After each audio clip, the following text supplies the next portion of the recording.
आज का नया दिन होली के दिन से स्टार्ट होते हुए, और देखिए मेरा मुंह और बाकी सबको देखिए। अब माइट होता है दे बेटा रे खैले कि ना दे तभी ब्लू तभी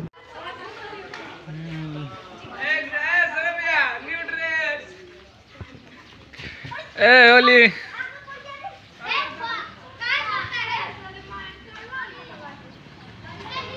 शाम है, और होली के शाम में ये जो बिहार के लोग होते हैं वो समझेंगे कि ये जो मैं अब आगे वीडियो में डालूंगा देख लीजिएगा, उसे होली कहते हैं। जो और कोई स्टेट का लोग नहीं समझ सकता है, जो बिहार से हैं वही ज़्यादातर इसको समझेंगे।